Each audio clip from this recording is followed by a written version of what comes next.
Welcome back again. Now we talk about the tourism sector, which is really a very important and vital sector of the special state's income.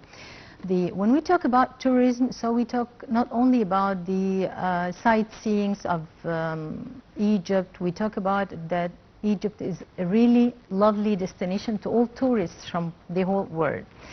We talk about the long coasts of the north coasts. We talk about the coasts of the Red Sea. We talk about the resorts, and we talk about the how the sector or the tourism sector witnessed a real development and qualitative boom in the last or recent years.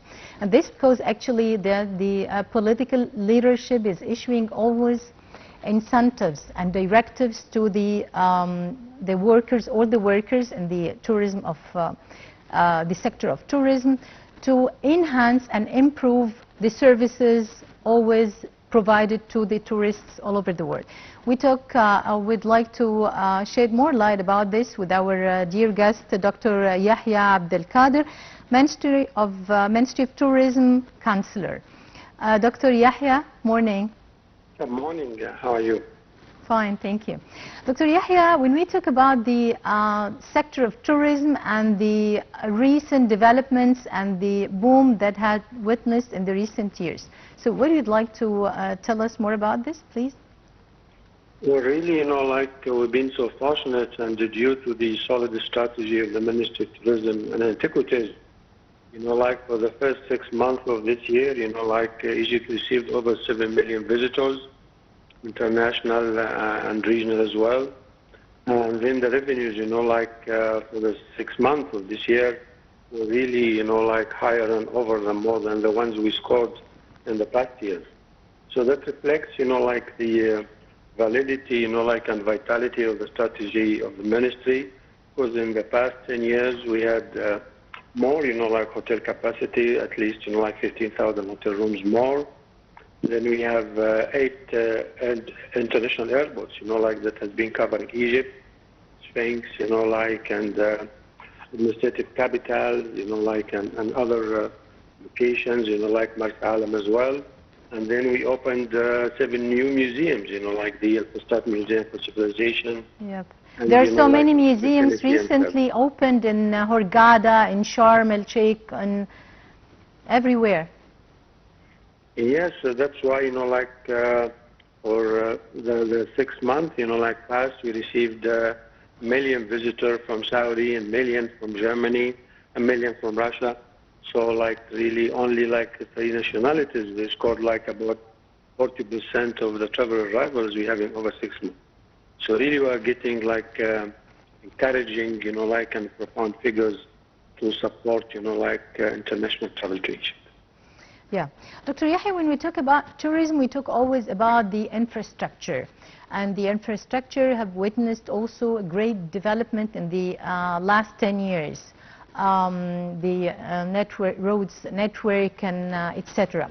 So, but actually when we talk about the infrastructure or the capacity of hotels everywhere in Egypt, we talk about a little bit shortage of the rooms of hotels. So are we now on this stage to build more rooms of hotels to get the capacity that we are requiring or we are looking for? Still far from that, because really there is over 150,000 rooms, in the Red Sea region. And there is less capacity, in the metropolis like Cairo, Alexandria, Luxor, and Aswan. So to secure, forecast to receive 30 million visitors by the year 2030, we need to guarantee 500,000 hotel rooms nationwide. That's why I think it's about time that corporations, that make development of real estate, you have to allocate at least 20 to 30% of the development to residential hotels, to 3-4-star hotels, to upscale hotels, because hotel developers and investment company hospitality will not be capable, to supply 200,000 rooms, within 6-7 years. Yeah.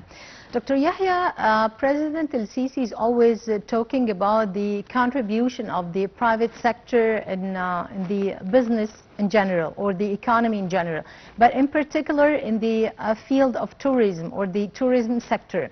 So how you just evaluate the contribution now of the private sector in the tourism sector? Is it as required, as expected, or not yet? Well, really, the development and investment in tourism, like projects and enterprises having like, like a prime, advantage in the development of Egyptian economy and business, because, like the Red Sea region, for example, like is so flourishing.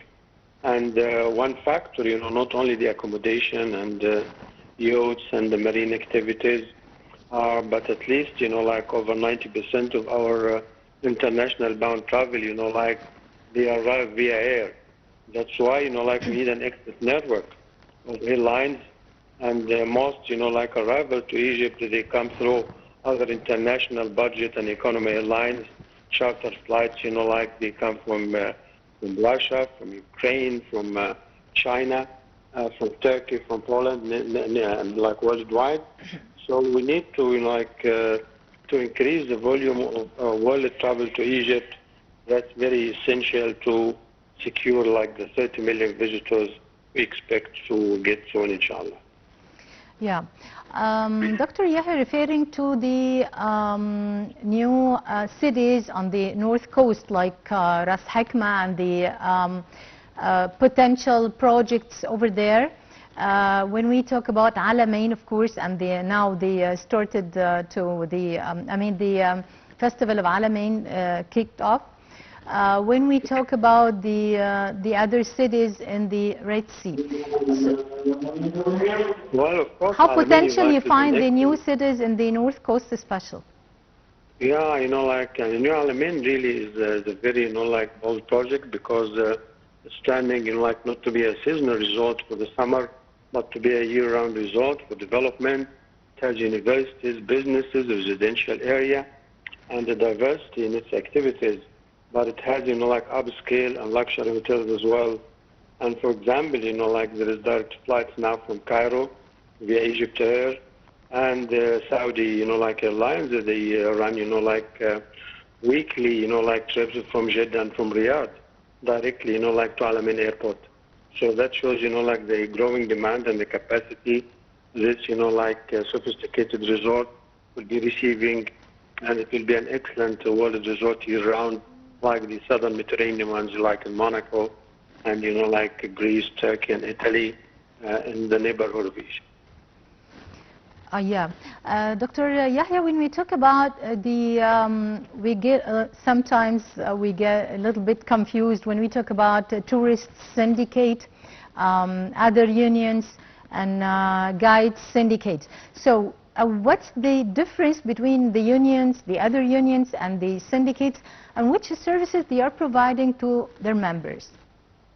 Really, we have, like a great number, for example, of tour guides that exceeds 25,000, like that serve the travel industry, and they speak about from like to 5 to 10 international languages, and they get like, like annual training, and it supports, like its members.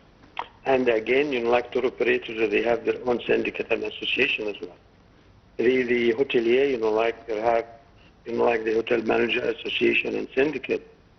And then, like working, like in archaeology, again, they have their own, and then the restaurateurs and catering industry, they have their own association and syndicates.